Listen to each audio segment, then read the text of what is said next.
Ya. Ya. Ya, jadi ayat utamanya ini 1 Samuel 2 ayat 3, Tuhan itu Allah yang Maha Tahu. Di bawahnya ada banyak ayat-ayat tentang kemahatahuan Allah. Khususnya saya ingin menyajikan yang ini, bahwa Yesus atau Allah sama saja lah ya, mengenal semua manusia. Artinya apa kalau mengenal semua manusia? Artinya dia tuh tahu siapa yang akan selamat dan siapa yang tidak selamat. Betul nggak seperti itu? Ya, betul. Ya. Sebelum manusia itu lahir, Allah sudah tahu kan siapa yang akan selamat, siapa yang akan tidak akan selamat. Bahkan Allah sudah melihat Yudas ya sebelum ada dunia dijadikan. Iya. Karena Allah Maha Tahu. Nah, jelas Efesus 1 ayat 4 mengatakan Dia memilih kita tuh sebelum dunia atau alam semesta diciptakan. Artinya di dalam pandangan dia tuh sudah ada pengetahuan siapa yang akan selamat, siapa yang akan masuk neraka. Nah, Armenian mengatakan, ya Allah sudah tahu siapa yang akan masuk neraka dan siapa yang akan masuk surga. Allah sudah tahu. Armenian setuju. Tetapi Armenian berkata, Allah tidak menetapkan orang masuk neraka atau orang masuk surga. Dia hanya tahu.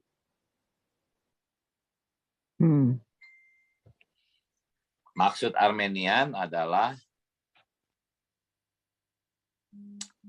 orang masuk neraka atau orang masuk surga bukan ketetapan Allah, tetapi kehendak bebas. Kehendak bebas, free will. Tapi Calvinis mengatakan Allah menetapkan ya, bahwa manusia masuk surga atau masuk neraka bukan sekedar Allah tahu, bukan sekedar Allah memiliki pengetahuan dini, tetapi Allah juga menetapkan. Nah, saudara-saudari setuju yang mana ini?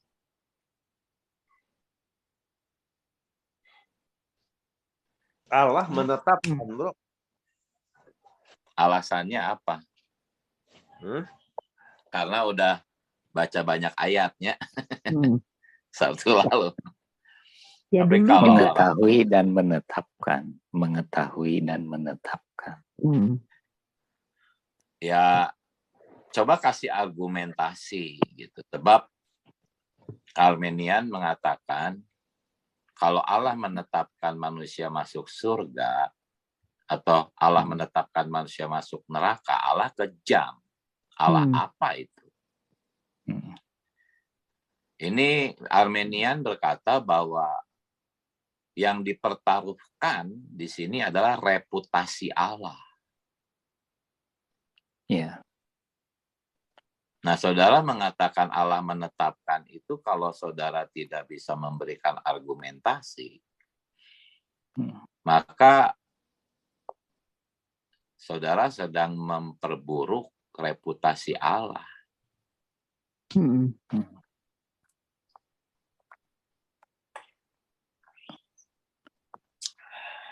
Jadi gimana?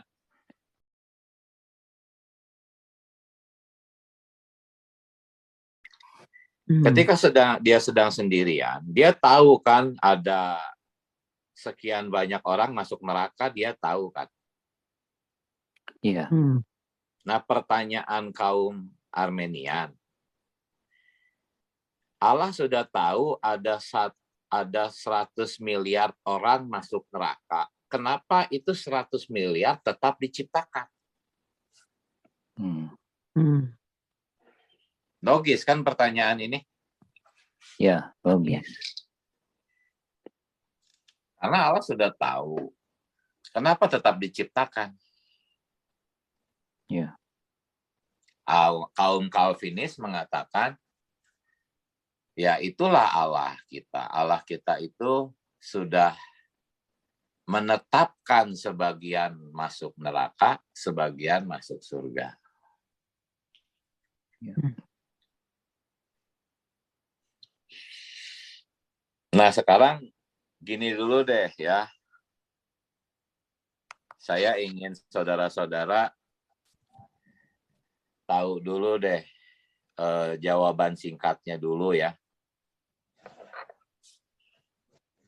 Soalnya kalau pakai ayat terlalu panjang. Nah, sekarang saya mau tanya dulu ke saudara Michael, atau saudara-saudara yang lain boleh jawab. Armenian mengatakan bahwa Allah mengetahui manusia akan masuk neraka, itu sama dengan Allah menetapkan. Kenapa Armenian bisa berkata seperti itu? Logisnya begini ya. Logis, ya. Memang. Logis. Logisnya gini ya. Misalnya, Ko Franky, ya, Ko Franky bos saya, saya bawahan. Saya datang ke Ko Franky. Ko Franky, misalnya saya laporan ke Ko Franky tentang kondisi perusahaan. Ini kondisi perusahaan, Ko Franky, kalau tidak disuntik dana, ini bakal bangkrut.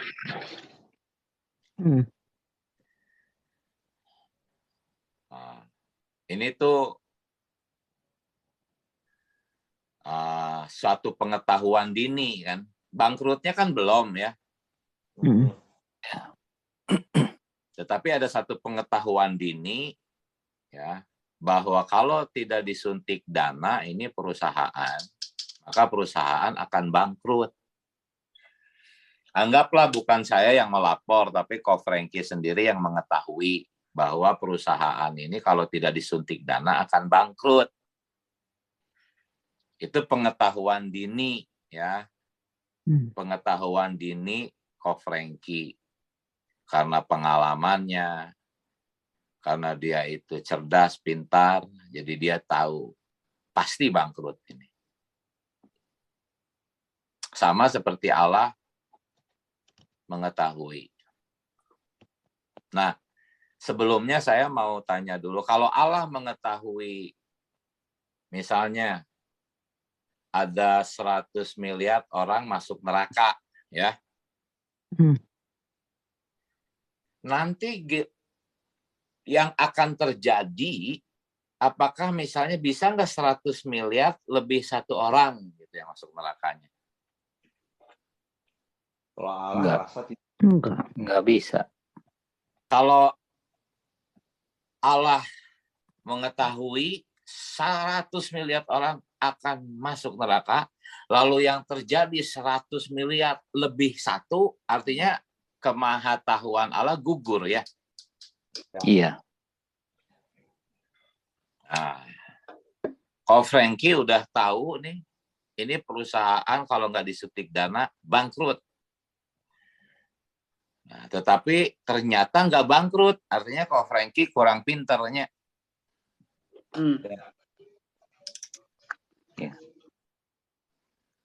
Nah, lalu setelah Ko Franky tahu, bahwa kalau nggak disuntik dana itu bangkrut. Tapi Ko Franky tidak menyuntik dana. Boleh nggak saya berkata bahwa Ko Franky menetapkan perusahaan itu untuk bangkrut? Boleh nggak?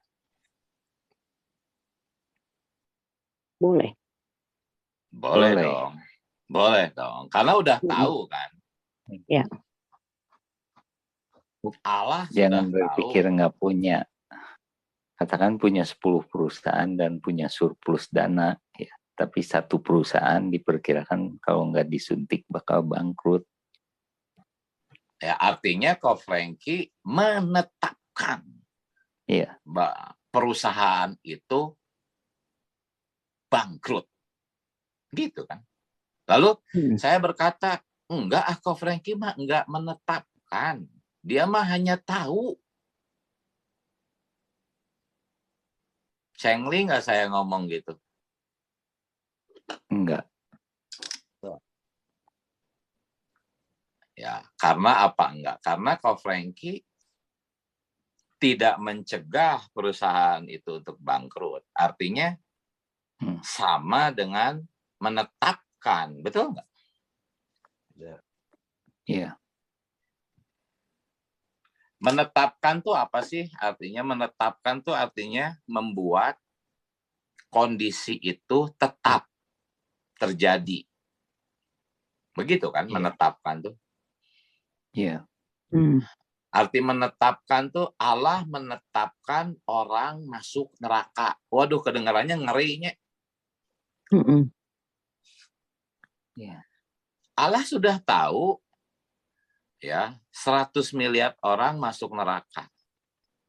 Armenian berkata, ya itu mah Allah cuma tahu. Dan tetap masuk neraka mah karena kehendak bebas orang itu, bukan karena Allah yang menetapkan. Logis ya kedengarannya ya, Bro Michael. Ya, logis. Tapi sebetulnya bodoh kalau ngomong kayak gitu. Betul nggak bodoh? Iya. Karena Allah tidak mencegah mereka masuk neraka. Betul nggak? Iya. Karena Allah tidak menyelamatkan mereka. Iya. Artinya, kondisi 100 miliar orang masuk neraka itu dibiarkan tetap terjadi. Betul nggak? Iya. Betul. Dibiarkan tetap seperti itu. Artinya kan menetapkan. Iya. Jadi dua argumentasi ini dua-duanya tuh kedengaran logis. Iya. Tetapi kalau dijabarkan seperti ini, yang mengatakan bahwa Allah hanya tahu tapi tidak menetapkan kan jadi kelihatan bodoh. Jadi iya, betul.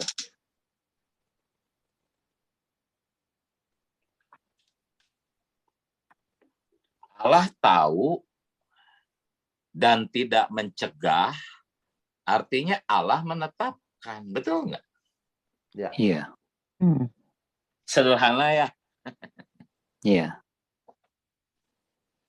Jadi sekarang kalau misalnya Allah menetapkan seseorang masuk neraka, nggak ngeri lagi kedengarannya ya.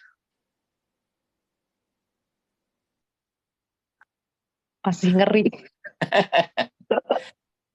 Jadi bukan ngeri, cuman jadi hubungannya adalah Allah itu kan kasih, tetapi kenapa dia tidak mengasihi gitu.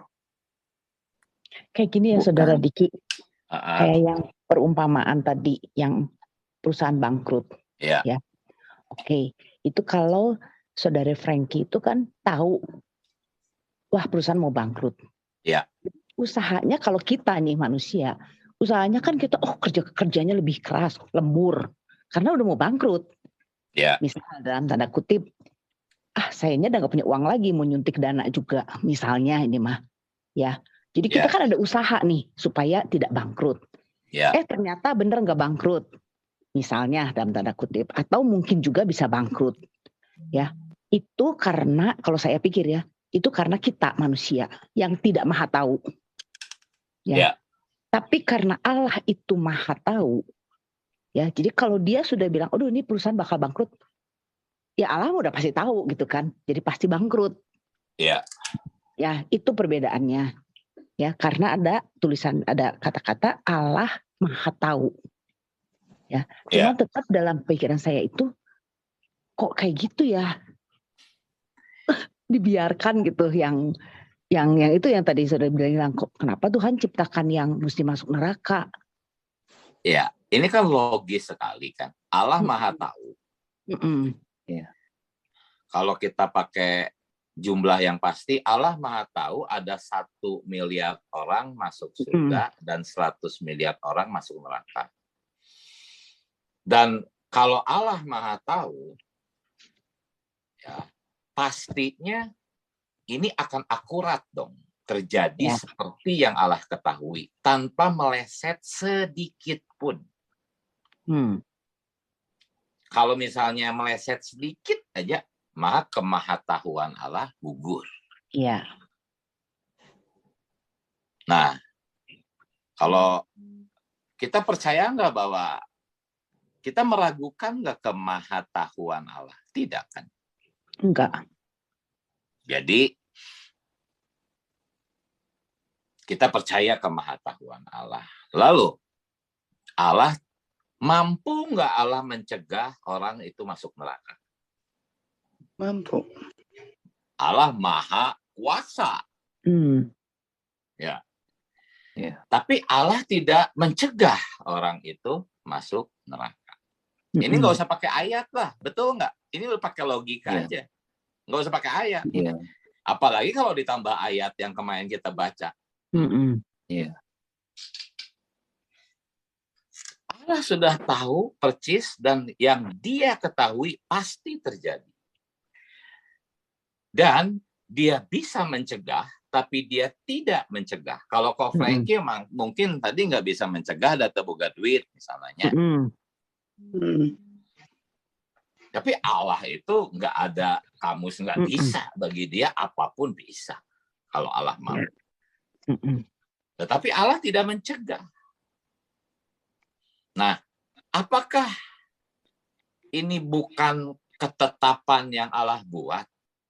Artinya, nggak usah pakai ayat lah.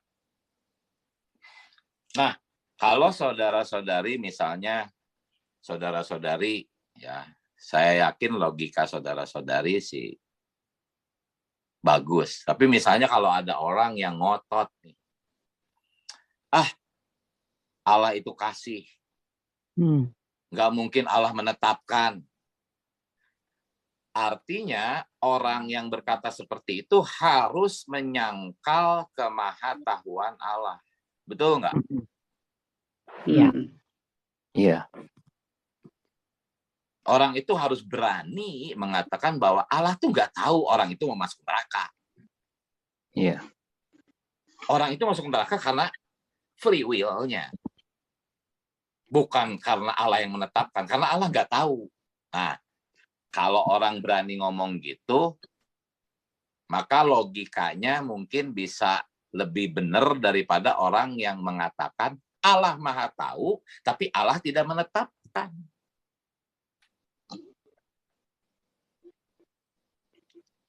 Ya. Di satu sisi, orang itu setuju Allah maha tahu. Tetapi di sisi lain dia nggak setuju Allah menetapkan. Padahal Allah tidak mencegah itu terjadi. Bukan katanya. Allah tidak menetapkan. Kan logikanya seperti agak bentrok ya. Error ya. Ya. Sebab kalau Allah maha tahu dan faktanya dia maha kuasa dan dia tidak mencegah, orang masuk neraka, artinya Allah menetapkan. Dia harus menyetujui Allah menetapkan karena dia setuju Allah Maha Tahu. Iya. Kalau dia tetap ngotot Allah tidak menetapkan, maka dia harus berkata Allah tidak Maha Tahu. Orang itu masuk neraka karena free will-nya, bukan karena ketetapan Allah. Jadi konsekuensinya seperti itu. Orang yang menolak ketetapan Allah harus menolak juga kemahatauan Allah. Betul nggak? Amen. Amin.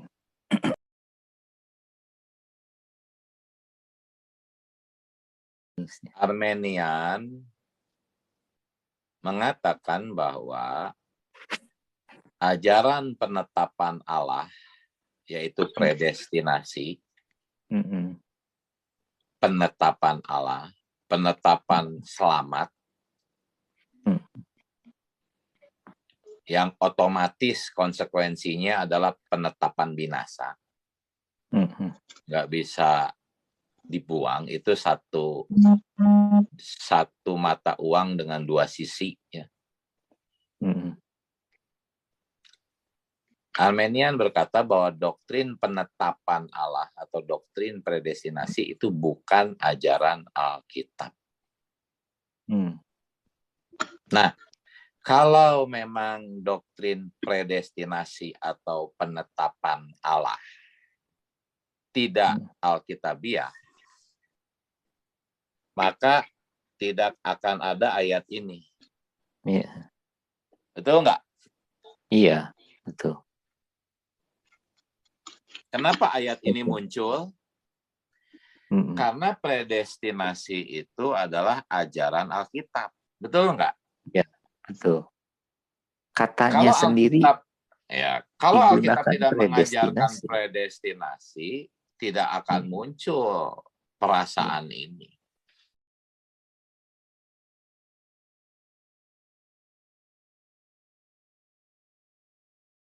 Lalu Armenian berkata bahwa ya, saya predestinasi percaya karena ada ayatnya. Tetapi saya tidak percaya predestinasi yang diajarkan Calvinis. Jadi bagi Armenian, Allah menetapkan Esau masuk neraka karena Allah tahu si Esau akan menolak. Logis juga ya. Iya, logis. Allah memilih, ya sebenarnya bukan logis. Nanti kita harus copy. Ini kelihatannya logis. Allah memilih Michael. Ya. Karena Allah tahu Michael akan menerima Kristus. Ya. Allah memilih saudari Nana karena Allah tahu saudari Nana akan menerima Kristus.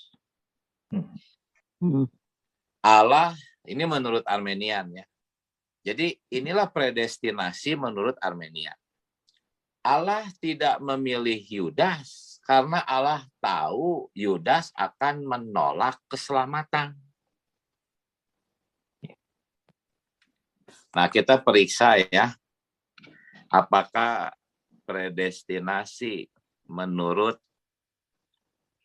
Armenian itu tepat atau tidak ya? Nah, ini jadinya kita sekarang punya topik nih ya. Yuk, silakan baca. Siapa dulu? Pemilihan Allah. Ya, silakan. Pemilihan Allah. Sebab di dalam Dia Allah telah memilih kita sebelum dunia dijadikan, supaya kita kudus dan tak bercacat di hadapannya. Dalam kasih Ia telah menentukan kita dari semula oleh Yesus Kristus untuk menjadi anak-anaknya sesuai dengan kerelaan kehendaknya. Nah ya, di sini predestinasi menurut Armenian adalah Allah memilih kita karena yang tadi ya, Allah sudah tahu kita akan menerima Kristus. Jadi dipilih. Lalu ia telah menentukan kita dari semula untuk menjadi anak-anaknya. Sama, dia menentukan kita tuh karena dia sudah tahu lebih dulu Diki ini akan menerima Kristus. Maka Diki ditetapkan menjadi anak-anaknya. Ini dalih daripada Armenian. Oke? Ya. Nah, kita periksa dalih ini ya. Coba lanjut baca. Pemilihan Allah bukan berdasarkan usaha dan perbuatan manusia. Silakan. Ya. Untuk anak-anak yang belum dilahirkan, yang tidak pernah melakukan yang baik atau yang jahat, pemilihannya diteguhkan, bukan berdasarkan usaha atau tindakan, tetapi berdasarkan panggilannya. Dikatakan, aku mengasihi Yakub, tetapi membenci Esau. Amin. Jadi pemilihannya udah pasti berdasarkan kemahatauannya ya.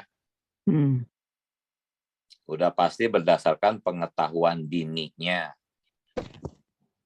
Tetapi walaupun dia memilih karena dia sudah tahu sebelumnya, tetapi pemilihannya itu bukan karena usaha ya manusia, betul? Bukan berdasarkan perbuatan ya, tetapi berdasarkan panggilan. Oke? Ini harus diperjelas dulu. So, lanjut dari Nana boleh. Ya. Mungkin ada yang berpendapat bahwa Allah memilih seseorang karena Allah telah mengetahui lebih dulu bahwa orang yang dia pilih itu akan berhasil untuk tidak menolak keselamatan atau berhasil memilih jalan keselamatan yang Allah sediakan. Amin. Saya menggunakan kata berhasil di sini. Kenapa? Karena pasti orang-orang yang mengatakan begini, yang berhasil di sini contohnya gini. Saya baca ulang ya. Mungkin ada yang berpendapat bahwa Allah memilih Diki karena Allah telah mengetahui lebih dulu bahwa Diki akan berhasil untuk menolak keselamatan. Itu maksudnya ya. Untuk tidak menolak. Untuk tidak menolak keselamatan. Atau Diki berhasil memilih jalan keselamatan yang Allah sediakan. Jadi karena Allah sudah tahu Diki akan berhasil, maka dia pilih Diki. Ini ada yang berpendapat seperti itu, yaitu Armenian ya. Kenapa saya pakai kata berhasil? Karena Armenian menekankan free will. Artinya Diki berhasil memilih, betul nggak? Ya. Karena Armenian menekankan free will. Jadi harus digunakan kata berhasil. Karena ini kan betul-betul hasil pilihan sendiri. Betul nggak? Ya. Nah, ini berarti saya lanjut baca ya. Ini berarti orang itu atau Diki ya berhasil menolak pengaruh iblis yang menghalang-halangi manusia untuk menerima keselamatan Allah. Ya, itu ayatnya di Lukas 8 ayat 12. Di sana iblis menghalang-halangi manusia ya. Jadi hebat nggak Diki? Hebat. Hebat ya. Nah inilah konsep Armenian ya. Ya memang Armenian percaya bahwa Diki bisa berhasil memilih keselamatan dan menolak iblis, itu karena kasih karunia Allah.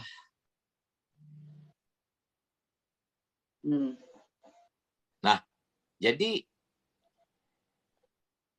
bingung gitu. Saya mendengarnya bingung ya. Di satu sisi free will, di sisi lain free will-nya itu pemberian. Kasih karunia. Kasih karunia kan pemberian. Ya. Ya. Jadi ini kalau pemberian itu free will atau gimana, kan jadi bingung ya. Nggak tegas gitu ya.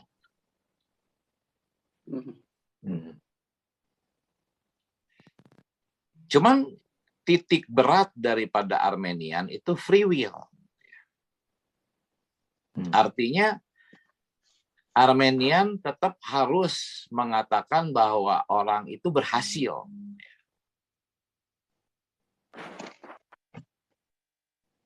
Nah, kalau berhasil kan hebat ya orang itu. Itu konsekuensinya kalau mau mengatakan free will. Konsekuensinya harus memuji orang itu. Konsekuensinya harus gitu dong. Karena orang yang masuk neraka itu tidak berhasil menolak iblis. Itu kan salah sendiri. Artinya yang berhasil hebat kan, lebih hebat kan. Nah, kesimpulannya ini di kalimat terakhir. Jika memang orang-orang ya atau Diki ini menerima keselamatan karena keberhasilan mereka, maka itu adalah sebuah usaha. Betul nggak? Ya. Betul. Betul. Maka itu sebuah tindakan manusia. Betul nggak? Ya. Betul. Bukan karena pilihan Allah. Betul nggak? Ya. Betul. Nah, bertentangan nggak dengan Roma 9 ayat 11 yang di atas, bahwa pemilihan Allah yang dicetak tebal di atas diteguhkan bukan berdasarkan usaha. Iya. Bertentangan nggak? Bertentangan. Bertentangan.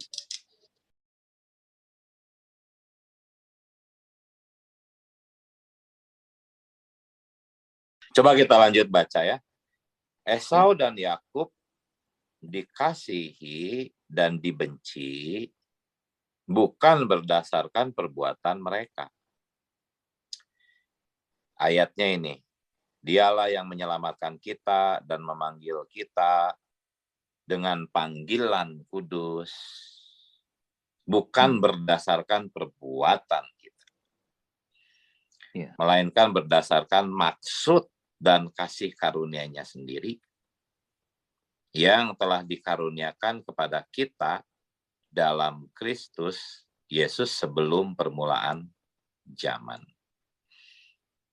Jadi sebelum permulaan zaman, Yakub dipilih, Esau tidak dipilih. Bukan berdasarkan perbuatan Yakub, oke? Bukan berdasarkan perbuatan Esau.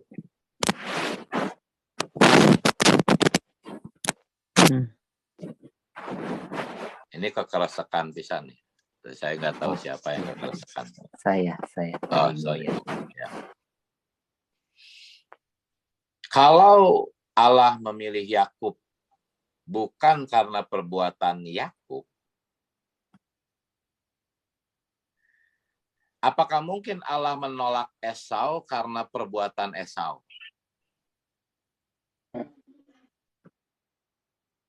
Ya, nggak mungkin. Nggak adil kan? Iya. Yakub dipilih bukan karena perbuatan Yakub. Esau ditolak karena perbuatan Esau yang jahat. Kan jadi nggak adil. Iya. Jadi dipilih bukan berdasarkan perbuatan. Itu konsekuensinya ditolak pun bukan berdasarkan perbuatan. Ya. Ya. Ya dari tadi saya ngomong tuh responnya agak lambat karena loading ya. Ya. Nah, ini sudah sampai pada titik yang ini menurut saya, dipilih bukan berdasarkan perbuatan, ditolak juga bukan berdasarkan perbuatan. Ya iya, karena dari yang tadi sampai sini. Ya. Karena Armenian tetap nyalahin orang yang masuk neraka gitu. Betul nggak? Karena Armenian mantap, jadi istilah nama jelema tidak mau berusaha. Iya. Jadi orang masuk neraka teh salah manehna. Kalau orang masuk neraka salah orangnya sendiri, artinya orang itu ditolak karena perbuatan orang itu atau usaha orang itu yang gagal, gitu kan? Iya. Dengan begitu juga orang yang dipilih itu karena usahanya berhasil. Iya dong. Artinya, bukan anugerah. Tidak artinya ayat-ayat ini gugur dong kalau berdasarkan semuanya usaha. Iya. Artinya ayat-ayat tentang kasih karunia ini gugur, sudah. Pokoknya berdasarkan keberhasilan yang tadi saya terus ulang. Diki berhasil menolak iblis, berhasil memilih Allah.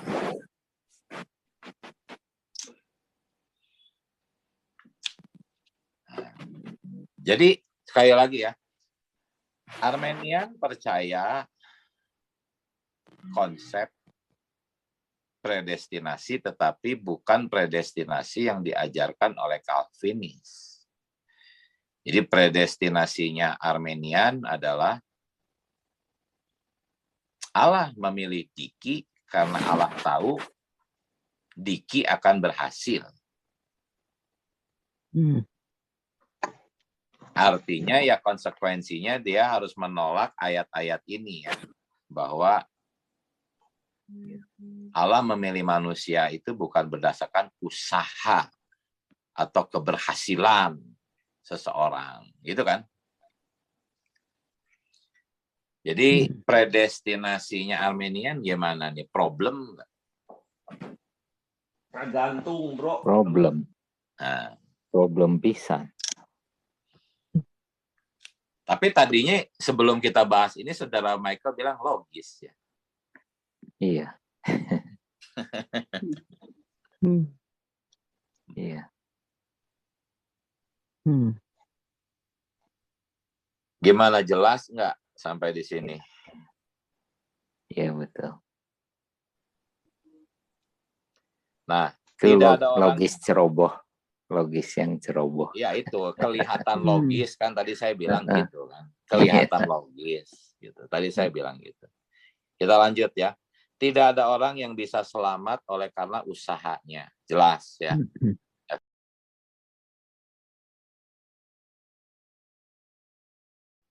Nah, jadi predestinasi Calvinis Armenian, ya Armenian juga percaya predestinasi. Tetapi predestinasi Armenian itu ya tadi, seperti tadi. Allah memilih Diki karena Allah tahu Diki akan berhasil memilih dia.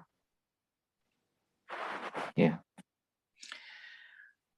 Lalu diserang pendapat ini, artinya kan itu usaha manusia. Oh bukan, itu kasih karunia. Nah kan jadi bingung. Iya. Jadi nggak tegas gitu konsepnya itu. Ini jadi kalau kasih karunia itu sebetulnya mengesampingkan free will sebetulnya kalau kasih karunia. Ya, tidak ada aspiran daripada orang yang menerimanya. Ya, adalah free will. Contohnya gini ya. Saudara Michael melihat saya miskin, nggak punya uang, kelaparan. Lalu Saudara Michael kasih uang ke saya 100 juta. Lalu saya menerima 100 juta itu dengan free will saya. Betul nggak? Betul, itu sih. Betul kan? Tetapi Tapi bisa nggak orang memuji saya? Hebat, Diki berhasil menerima 100 juta. Nggak bisa. Nggak bisa. Iya. Apa hebatnya saya? Iya. Saya lagi lapar, saya lagi butuh uang. Saudara Michael datang, kasih 100 juta. Saya terima dengan free will saya. Oh, Diki hebat, berhasil menerima 100 juta dari Michael. Bodoh kan yang memujinya ya? Iya. Nah, memang free will itu tidak ditiadakan. Iya. Walaupun itu bukan hasil usaha manusia, bukan berarti tidak meniadakan free will. Saya bisa aja tidak menerima dari Michael. Diam, bisa aja. Tapi free will saya menerima. Tetapi free will saya tuh begitu sangat kecil dibandingkan dengan pemilihan Allah. Betul nggak? Iya. Bisa melihat nggak bahwa pemilihan Allah tidak membuang free will?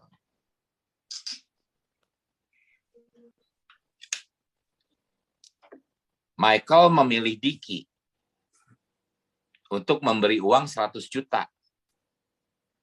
Padahal masih banyak orang miskin lain. Apakah free will Diki ditiadakan?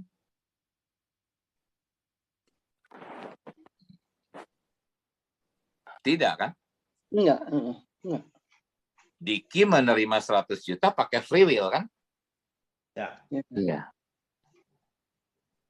Jadi pemilihan Allah mengabaikan free will manusia nggak? Enggak. Enggak kan? Enggak. Iya, enggak. Nah, Armenian menyangka dan menuduh atau mengeluarkan statement bahwa kalau Allah menetapkan seseorang selamat, itu berarti tidak ada free will. Betul nggak? Enggak. Enggak kan? Enggak. Ilustrasi yang tadi 100 juta itu. Ya. Tapi itu kalau penjelasannya begini bertentangan dengan isi Efesus 2 ayat 8 dan 9. Apa itu? Karena bukan hasil usahamu, bukan hasil pekerjaanmu. Usaha di dalam usaha dan pekerjaan ini kan ada free will. Nah, Saudara Dan Michael kasih ke Calvinis saya juga. 100 juta. Ya. Saudara Michael datang ke saya bawa uang 100 juta kasih ke saya. Saya berusaha nggak dapetin 100 juta? Enggak. Enggak. Tapi saya menggunakan free will nggak?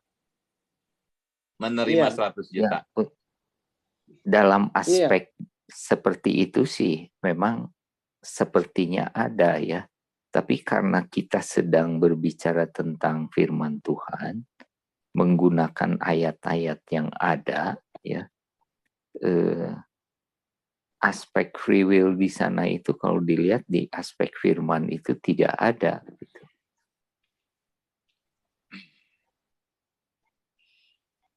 Contohnya juga ya, saya lupa ini dasar ayatnya di mana. Anugerah itu tidak bisa ditolak oleh orang yang menerimanya. Dan anugerah itu tidak bisa diraih dan didapatkan oleh hasil usaha daripada seseorang gitu. Nah, tidak bisa ditolak ini. Ya. Kita harus perbaharui konsepnya ya. Yaitu Saudara Michael kasih 100 juta, mana saya bisa menolak sih. Nggak bisa saya menolaknya. Ya, dari lahir saya sudah diizinkan hidup sengsara, menderita, kesulitan, kesakitan, tiba-tiba ada anugerah datang, nggak bisa nolak saya. Ya. Tetapi ketika saya menerima Tuhan, Tuhan Yesus masuklah ke dalam diriku. Pakai free will nggak?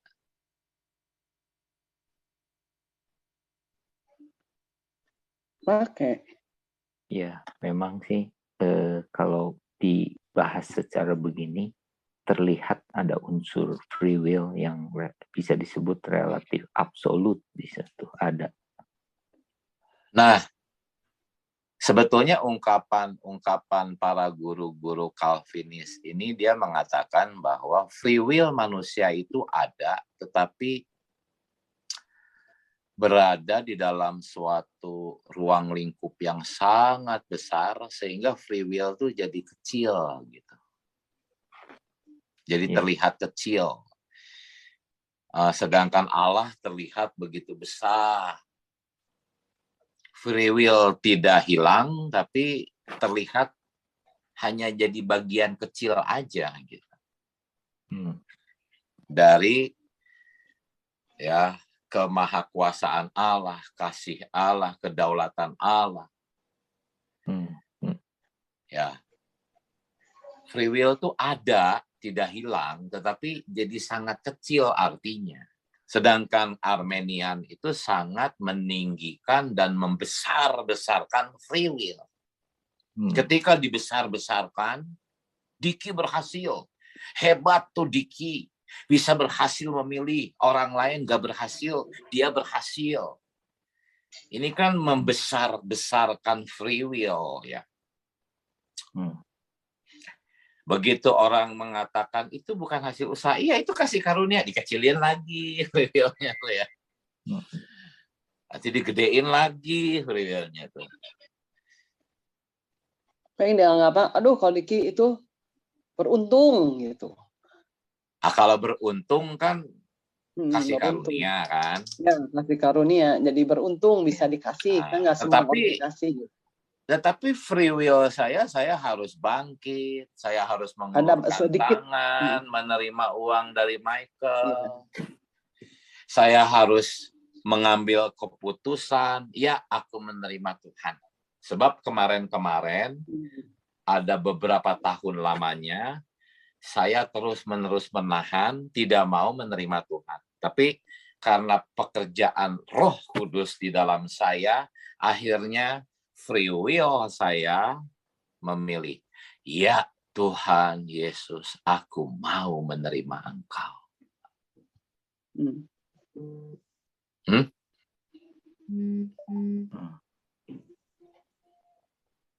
Nah, inilah predestinasi.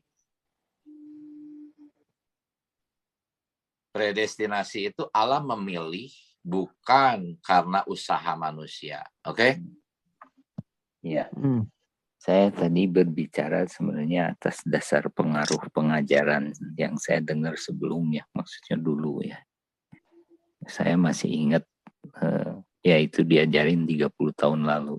Walaupun mereka ini semua Calvinis kuat di Hock Kim Tong itu, tapi di dalam perkara ini tadi tidak tersampaikan. Saya ingat di dalam penjelasannya. Yang tadi disebut free will-nya ada tapi kecil peranannya. Dan itu menurut saya benar. Dan kan tadi saudara Diki juga sampaikan Calvinis memang menyatakannya demikian kan.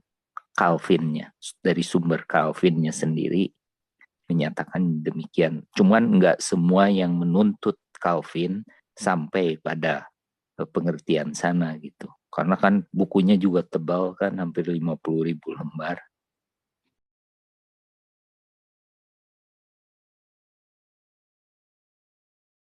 Jadi ini poin A, ayat-ayat yang menunjukkan bahwa keselamatan seseorang adalah inisiatif Allah. Artinya tuh manusia itu tidak bisa apa-apa jikalau tidak Allah yang memulai, mengambil langkah pertama. Karena konsep free will, kehendak bebas, ya, konsep kehendak bebas pada umumnya menganggap atau percaya bahwa keselamatan itu tergantung manusia mau terima atau enggak. Artinya inisiatifnya itu dari manusia, secara tanpa sadar pemikirannya seperti itu. Tetapi di sini kita akan melihat bahwa keselamatan itu betul-betul inisiatif Allah. Manusia sama sekali tidak bisa memiliki keinginan bahkan untuk diselamatkan. Ya, ini yang pertama, tidak ada seorang pun yang mencari Allah. Jadi kalau tidak mencari Allah, ya bagaimana bisa mendapatkan Allah? Karena tidak ada seorang pun yang mencari Allah. Kejatuhan manusia membuat tidak ada seorang pun yang mencari Allah. Lalu Yesaya mengatakan, aku telah berkenan ditemukan mereka yang tidak mencari aku. Jadi orang-orang yang diselamatkan itu sebetulnya tidak mencari Allah. Ya, tidak bisa mencari Allah. Tetapi Allah berkenan ya, ditemukan oleh mereka yang tidak mencari Allah. Kalimat selanjutnya, aku telah menampakkan diri kepada mereka yang tidak menanyakan aku. Jadi ini betul-betul inisiatif Allah. Ya. Kalau Allah tidak datang, ya sudah, kita nggak ada yang selamat. Jadi keselamatan adalah dari Tuhan. Yang kedua, tidak ada seorang pun yang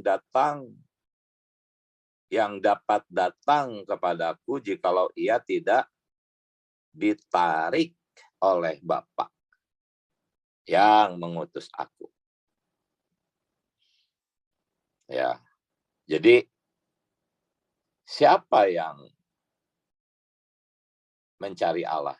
Tidak ada. Dengan demikian tidak ada yang berinisiatif datang kepada Allah. Ya. Bapaklah yang menarik orang-orang itu. Yang ketiga, setiap orang yang percaya ke dalamnya, ya, ini sering dipakai memberitakan Injil ya. Ayo percaya. Karena setiap orang yang percaya ke dalamnya beroleh hidup yang kekal. Lalu kita menyuruh orang-orang untuk berinisiatif percaya. Tetapi kalimat selanjutnya, ya, ayat berikutnya saya gabungkan di sini. Tetapi oleh Dia kamu berada di dalam Kristus. Ya.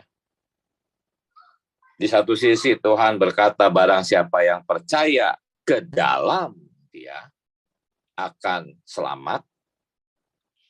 Tetapi di sisi lain kita bisa berada di dalam Dia itu ya oleh Dia. Ya. Oleh Dia kamu berada di dalam Kristus. Jadi ayat-ayat ini sangat menunjukkan keselamatan itu inisiatif Allah ya. Baik ya, poin keempat. Kukatakan kepadamu, tidak ada seorang pun dapat datang kepadaku kalau Bapa tidak mengaruniakan kepadanya. Ya, kita bisa datang karena Bapa yang mengaruniakan kepada kita. Poin 5. Semua yang diberikan Bapa kepadaku ya akan datang kepadaku. Jadi kita bisa datang kepada Tuhan itu karena kita diserahkan oleh Bapa kepada Tuhan, ya. Bukan kita yang datang, ya. Poin 6, dan inilah kehendak Dia yang telah mengutus aku, yaitu supaya dari semua di sini adalah orang yang telah diberikannya kepadaku. Ya. Jadi ini orang-orang tuh diberikan Allah kepada Tuhan Yesus, ya. Bukan datang sendiri. Ya. Kemudian yang ketujuh, Bapakku yang memberikan mereka kepadaku. Ya. Saya bacanya sepotong-sepotong ya, hanya menekankan yang diberi cetak tebal. Jadi sekali lagi kita lihat bahwa semua ini peranan daripada Allah. Kita bisa percaya, kita bisa selamat, kita bisa datang kepada Tuhan. Ya, itu semua seperti Mephiboset ya. Daud yang berinisiatif membawa Mephiboset masuk ke istananya ya.